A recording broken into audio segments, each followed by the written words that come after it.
Hi friends, అందరికీ నమస్కారం. Welcome to my channel. ఈరోజు మన ఛానల్లో మరొక కొత్త రెసిపీ వచ్చేసి కాకరకాయ నిల్వ పచ్చడిని ఎలా చేయాలో చూద్దామండి. ఇలా చేసిన పచ్చడి అయితే ఒక 6 నెలల వరకు స్టోర్ చేసుకొని తినేయొచ్చండి. ఇలా చేసిన పచ్చడి అయితే ఈ కొలతలతో చేస్తే పర్ఫెక్ట్గా కుదురుతుందండి. మరియు చాలా రుచికరంగా ఉంటుంది. వేడివేడి అన్నంలోకి ఈ పచ్చడి వేసుకొని కడుపు నిండా కమ్మగా తినేయొచ్చండి. అంత రుచిగా ఉంటుంది. మీరు కూడా ఇలా ఒకసారి ట్రై చేసి చూడండి. అలాగే ఫ్రెండ్స్, మా ఛానల్ని ఇంతవరకు సబ్స్క్రైబ్ చేసుకోకపోతే సబ్స్క్రైబ్ చేసుకోండి. అండ్ లైక్ చేయండి, షేర్ చేయండి, కామెంట్స్ కూడా చేయండి. ప్లీజ్ సపోర్ట్ చేయండి. మరి నోరూరించే ఈ కాకరకాయ పచ్చడిని ఇప్పుడు రుచికరంగా ఎలా చేయాలో చూసేద్దాం. కాకరకాయ పచ్చడి చేయడానికి ముందుగా ఇక్కడ నేనైతే ఒక 700 గ్రామ్స్ వరకు కాకరకాయలను తీసుకున్నానండి. ఈ కాకరకాయలను వాటర్తో ఒక 2 సార్లు శుభ్రంగా కడుక్కొని తడేమి లేకుండా ఆరబెట్టుకోవాలండి. అంటే మార్నింగ్ కడుక్కొని పెట్టుకోవాలి, ఈవినింగ్ పచ్చడి చేసుకోవాలండి. వీటిపైన ఎలాంటి తడి కూడా ఉండకూడదు. ఏదైనా పొడి క్లాత్ తీసుకొని ఈ కాకరకాయలను తుడుచుకొని ఆరబెట్టుకోండి. అప్పుడే మనకి కాకరకాయ పచ్చడి ఎక్కువ రోజులు నిల్వ ఉంటుంది. కాకరకాయలను మొదలు చివరలు కట్ చేసి ఈ విధంగా అడ్డంగా కట్ చేసుకోవాలండి.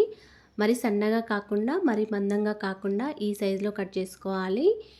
ఇలా కట్ చేసుకున్న కాకరకాయ ముక్కలను ఒక 1 అవర్ సేపు ఆరబెట్టుకొని ఉంచుకోండి. ఇప్పుడు ఒక చిన్న గిన్నెలో ఒక 70 గ్రామ్స్ వరకు చింతపండుని తీసుకున్నానండి. ఈ చింతపండులో నార, పొట్టు లాంటివి ఏమైనా ఉంటే తీసేసి ఒక 2 సార్లు వాటర్తో కడుక్కోండి. ఇందులోకి వేడి నీళ్ళు వేసుకోండి. ఒక కప్పు వరకు వేడి నీళ్ళు వేసుకొని చింతపండు నానబెట్టుకోండి. ఇలా వేడి నీళ్ళు వేయడం వల్ల చింతపండు తొందరగా నానిపోతుంది. ఇలా ఒక 5 మినిట్స్ వరకు చింతపండు నానబెట్టుకొని ఉంచుకోండి. ఒక 5 మినిట్స్ తర్వాత చింతపండు నానిందండి. ఈ చింతపండును చిన్న మిక్సీ జార్లో వేసుకొని మెత్తగా గ్రైండ్ చేసుకోండి. ఇలా మెత్తగా గ్రైండ్ చేసుకున్న చింతపండు గుజ్జుని పక్కకు పెట్టుకోండి.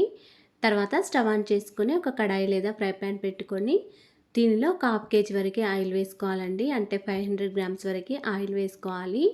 మనం 700 గ్రామ్స్ వరకు కాకరకాయలను తీసుకున్నాం కాబట్టి ఒక 500 గ్రామ్స్ వరకు ఆయిల్ వేసుకోవాలి.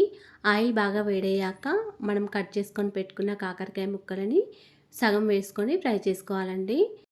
మీరు కావాలనుకుంటే మొత్తం ఒకేసారైనా ఫ్రై చేసుకోవచ్చు.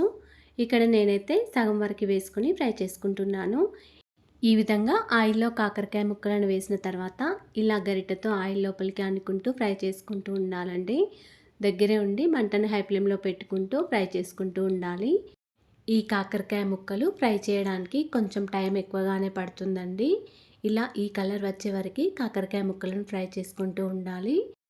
మరీ ఎక్కువగా ఫ్రై చేయాల్సిన అవసరం లేదు. ఇలా ఈ కలర్ వచ్చే వరకు ఫ్రై చేసుకొని ఇలా స్ట్రైనర్లో తీసుకొని పక్కకు పెట్టుకోవాలండి.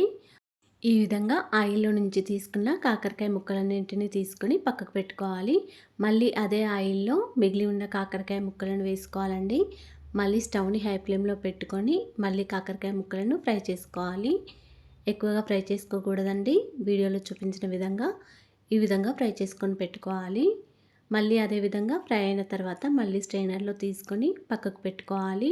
స్టవ్ని మీడియం ఫ్లేమ్లోకి పెట్టుకుంటూ ఇప్పుడు ఇదే ఆయిల్లోకి మనం పోపు వేసుకోవాలండి. పోపు కోసం ముందుగా 1 టీ స్పూన్ వరకు జీలకర్ర, 1 టీ స్పూన్ వరకు ఆవాలు వేసుకొని దోరగా ఫ్రై చేసుకోవాలి. ఆవాలు, జీలకర్ర వేసిన తర్వాత కొద్దిగా ఫ్రై అవ్వాలండి. ఫ్రై అయిన తర్వాతనే మిగిలిన ఇంగ్రీడియంట్స్ వేసుకోవాలి. ఇప్పుడు దీనిలోకి ఒక 10 వరకు వెల్లుల్లి రెబ్బలను ఇలా పొట్టు తీసుకొని వేసుకోవాలి. వెల్లుల్లి రెబ్బలు కొద్దిగా ఫ్రై అయిన తర్వాతనే ఒక 6 వరకు ఎండుమిర్చి వేసుకోండి. ఎండుమిర్చి వేసిన తర్వాత ఒకసారి పోపును బాగా కలుపుకోండి. ఇప్పుడు ఈ పోపులోకి మనం గ్రైండ్ చేసుకొని పెట్టుకున్న చింతపండు గుజ్జును వేసుకొని ఫ్రై చేసుకోవాలి. ఆయిల్లో ఈ చింతపండు గుజ్జు బాగా ఫ్రై అవ్వాలండి. ఇలా కలుపుకుంటూ ఫ్రై చేసుకుంటూ ఉండాలి.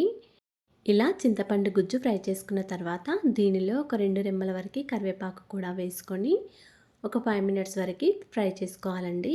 చింతపండు గుజ్జు మొత్తం ఇలా దగ్గరగా అయ్యే వరకు ఫ్రై చేసుకోవాలి. అప్పుడే పచ్చడి రుచి అనేది చాలా టేస్టీగా ఉంటుంది.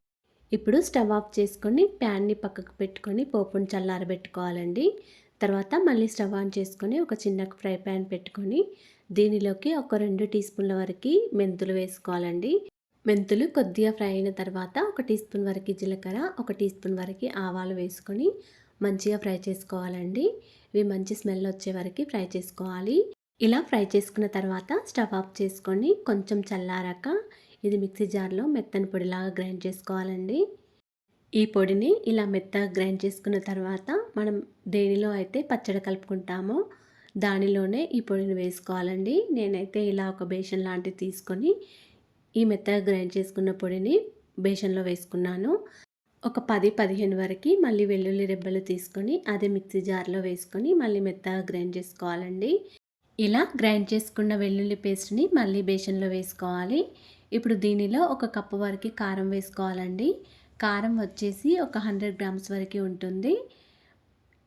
ఈ కారం అయితే కరెక్ట్గా సరిపోయిందండి. దీనిలోకి ఒక హాఫ్ టీ స్పూన్ వరకు పసుపు కూడా వేసుకోవాలి. అదేవిధంగా ఒక హాఫ్ కప్ వరకు సాల్ట్ని కూడా వేసుకోవాలి. సాల్ట్ వచ్చేసి ఒక 50 గ్రాముల వరకు ఉంటుందండి. ఇలా అన్నీ వేసిన తర్వాత ఒకసారి బాగా కలుపుకోవాలి. ఇప్పుడు మనం ఫ్రై చేసుకొని పెట్టుకున్న కాకరకాయ ముక్కలను మొత్తం ఈ బేషన్లో వేసుకోవాలండి. ఇలా కాకరకాయ ముక్కలు వేసిన తర్వాత అన్నిటినీ ఒకసారి బాగా కలుపుకోవాలి. మనం వేసిన అన్ని ఇంగ్రీడియంట్స్ కాకరకాయ ముక్కలకి బాగా పట్టే విధంగా బాగా కలుపుకోవాలండి. ఒక 5 మినిట్స్ వరకు ఇలా కలుపుకుంటూ ఉండాలి. తర్వాత దీనిలోకి మనం చల్లార్చుకొని పెట్టుకున్న పోపును కూడా వేసుకోవాలండి. ఈ పోపును మొత్తం ఈ కాకరకాయ ముక్కల్లో వేసుకోవాలి. ఇప్పుడు మళ్ళీ ఒకసారి బాగా కలుపుకోవాలి. మనం వేసిన ఆయిల్ మొత్తం కాకరకాయ ముక్కలకి పట్టేలాగా మొత్తం బాగా కలుపుకోవాలండి. మీకు ఒకవేళ ఆయిల్ ఏమైనా తక్కువగా అనిపిస్తే మరి కొంచెం ఆయిల్ వేసుకోండి. నాకైతే ఇక్కడ నేను వేసిన ఉప్పు కారం అయితే కరెక్ట్గా సరిపోయిందండి. ఈ పచ్చడి రుచి చాలా బాగుంది. మీరు కూడా ఇలా ఒకసారి ట్రై చేసి చూడండి. ఈ పచ్చడిని అయితే ఒక 6 మంత్స్ వరకు ఫ్రిడ్జ్లో పెట్టుకొని చాలా ఈజీగా తినేయొచ్చండి. కలరు రుచి మారదండి ఇలా ఫ్రిడ్జ్లో పెట్టుకుంటే. బయట ఉంటే మాత్రం కొంచెం కలర్ చేంజ్ అవుతుంది. ఈ పచ్చడిని ఏదైనా గాజు గ్లాస్లో వేసుకొని ఒక 2 డేస్ వరకు ఉంచితే ఆయిల్ మొత్తం పైకి తేలుతుందండి. మీకు ఏమైనా ఆయిల్ తక్కువగా అనిపిస్తే మళ్ళీ ఆయిల్ వేసుకోండి. ఈ పచ్చడి అయితే వేడివేడి అన్నంలోకి చాలా బాగుంటుంది. మీరు కూడా ఇలా ఒకసారి ట్రై చేసి చూడండి. అలాగే ఫ్రెండ్స్, మా ఛానల్ని ఇంతవరకు సబ్స్క్రైబ్ చేసుకోకపోతే సబ్స్క్రైబ్ చేసుకోండి అండ్ లైక్ చేయండి, షేర్ చేయండి. ప్లీజ్ సపోర్ట్ చేయండి. Thanks for watching. ధన్యవాదములు.